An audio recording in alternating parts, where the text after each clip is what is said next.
ಹಾಂ ಇನ್ನೂ ಒಂದು ಸ್ವಲ್ಪ ಇನ್ನೊಂದು 1.5 ತಿಂಗಳು ಸರ್ ಫುಲ್ಲು ಪಿಕಪ್ ಆಗಬೇಕು. ಬಾಟಮ್ ನೋಡಿ ಹೆಂಗ್ ಮಾಡಿರೋದು. ಮೇಂಟೆನೆನ್ಸ್ ಚೆನ್ನಾಗಿದೆ ಮುಗಿತ್ರೆ ಎಲ್ಲ. ಮೇಂಟೆನೆನ್ಸ್ ಮೆಡಿಸಿನ್ ಬಗ್ಗೆ ಮಾಹಿತಿ ಇದ್ಬಿಟ್ರೆ ಸ್ವಲ್ಪ ಸರ್ ಅಷ್ಟು ಜಾಸ್ತಿ ಐತಲ್ಲ ಕ್ಲೀನಿಂಗ್ಗೆ ಪ್ರಾಬ್ಲಮ್ ಆಗೈತೆ. ಇಲ್ಲ ಇದಕ್ಕೆ ಜಾಸ್ತಿ ಸ್ನಾನ ಮಾಡಿಸ್ಬೇಡ್ರಿ ಇದಕ್ಕೆ. ಹೌದು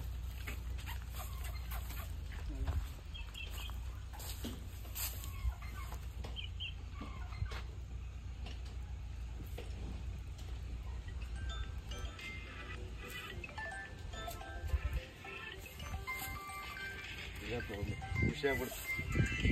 ಚೆನ್ನಾಗಿದೆಲ್ಲ ಹಸು ಚೆನ್ನಾಗೈತೆ ಸರ್, ಚೆನ್ನಾಗೈತೆ. ಈಗ ಸರ್ 5 ನಿಮಿಷದಲ್ಲಿ ಬಂದ್ವಿ ಅಲ್ಲಿಗೆ.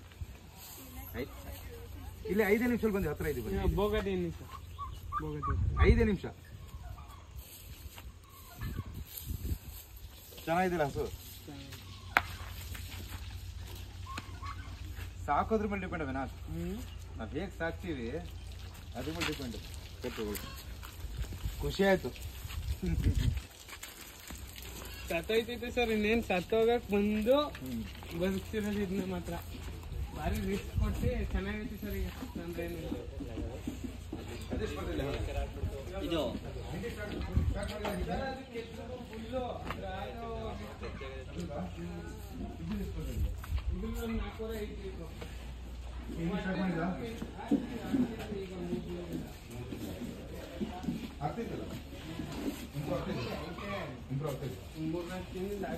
ಒಟ್ಟಿನಲ್ಲಿ ಸರ್ ಇದು ಸ್ವಲ್ಪ ಹೊಟ್ಟೆ ತುಂಬಾ ಮೇವು ಮೇಯ್ತಾ ಇಲ್ಲ. ಒಂದ್ 3 days ಆದ್ಮೇಲೆ ಮೇಯ್ತದೆ ಇದು. ಸೋಡಾ ಪುಡಿ ಬಿಡಿ.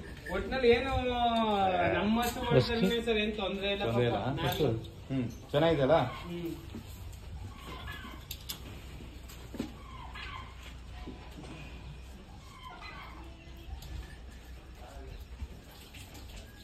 ಒಳ್ಳೆ ಹಸು ಸ್ವಲ್ಪ ಮಾತ್ರ ಒಡೆಯೋದು ಗಿದಿಯೋದು ಅದೆಲ್ಲ ಕೆಟ್ಟ.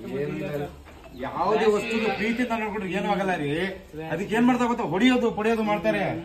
ಪ್ರೀತಿಯಿಂದ ನೋಡಿ, ನಮ್ಮ ಹತ್ರ ಒಂದು ಹಸು ತೋರಿಸ್ತೀನಿ ನಿಮ್ಗೆ, ಯಾರಿಗೂ ಹತ್ರ ಬಿಟ್ಕೊಂತಾ ಇರಲಿಲ್ಲ. ನಾನ್ ಕಾರ್ ತಗೊಂಡ್ ಹೋದೆ ಅಂದ್ರೆ ಎಲ್ಲಿ ತನಕ ಹೋಗ್ತೀನಿ ಅಲ್ಲಿ ತನಕ ಓಡ್ ಬರುತ್ತೆ. ಪ್ರೀತಿಯಿಂದ ನೋಡ್ಬಿಟ್ರೆ ಏನಾಗತ್ತೆ.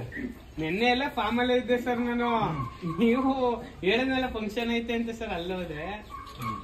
ಇದು ಸರ್ ಇದು ಪಾಪ ಬಾರಿ ವೀಕ್ ಆಗ್ಬಿಟ್ಟಿದೆ ಸರ್. ಇದು ಬಂದಾಗ್ಲೂ 2 ದಿನ ನಾವೇ ಹಸುಗಳು ನೋಡಿ ಮೈಸೂರಿಂದ ಮೈಸೂರಿಗೆ ಬಂದಿದ್ದೀನಿ. ಸುಸ್ತಾಗಲ್ವಾ, ಎಲ್ಲಾದ್ರೂ ಸ್ವಲ್ಪ ಬೆಡ್ ಸಿಕ್ಕರೆ ಸಾಕು ಮಲ್ಗನ ಅಂತ. 5 ದಿನ ಟ್ರಾವೆಲಿಂಗ್ ಮಾಡಿರುತ್ತೆ. ಫಸ್ಟ್ ನಾನು ಹೇಳ್ತಾ ಇರೋದು, ಫಸ್ಟ್ ಹಾಲ್ ನೋಡ್ಲೇಬಾರ್ದು, ನೋಡ್ಬೇಕಾಗಿರೋದು ಬಾಡಿ ಇದೆಯಲ್ಲ. ನೆಕ್ಸ್ಟ್ 30 ಲೀಟರ್ ಕರ್ದಿಲ್ಲ ಅಂದ್ರೆ ಈ ಹಸು 30 ಲೀಟರ್ ಕರ್ದಿಲ್ಲ ಅಂದ್ರೆ ನೀವು ಹೇಳ್ದಂಗೆ ಕೇಳ್ತೀನಿ ನಾನು.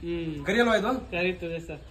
ಈಗ್ಲೇ ಸರ್ ಎಲ್ಲ ಏನು ಮೇಯ್ದಂದ್ರೆ 3 ಲೀಟರ್ ಹಾಲು ಕೊಡ್ತಿತ್ತು ಸರ್ ಪಾಪ ಇದು. 30 ಲೀಟರ್ ಬ್ರೀಡ್ ಇದೆಯಲ್ಲ, ಉಳ್ಬಿಡು. ಬಹಳ ಖುಷಿ ಆಯ್ತು ಬಿಡಿ ಹಸು ನೋಡಿ. ನೋಡ್ರಿ ಹೋಗೋಣ ನೋಡ್ರಿ ಸರ್. ಸರ್ ಇದು ಬಂದವರೆಲ್ಲ ಹೊಗಳುತ್ತಾರೆ ಈ ಹಸುನು ಈ ಹಸುನು. ಇದು 12 ಲೀಟರ್ ಕರೆಯುತ್ತೆ. 12 ಲೀಟರ್ ವ್ಯತ್ಯಾಸ ಏನು ಗೊತ್ತಾ? ಬ್ರೀಡ್ ಇಲ್ಲ, ಕ್ರಾಸ್ ಬ್ರೀಡ್. ವೇಟ್ ಮಾಡಲ್ಲ ಇದು.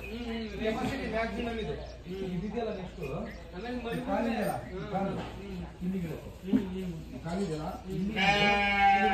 ನಾನು ಬರ್ಕೊಡ್ತೀನಿ ನೋಡ್ರಿ. ಇಲ್ಲಿಗೊಂದು ದೃಷ್ಟಿ ಕೊಟ್ಟು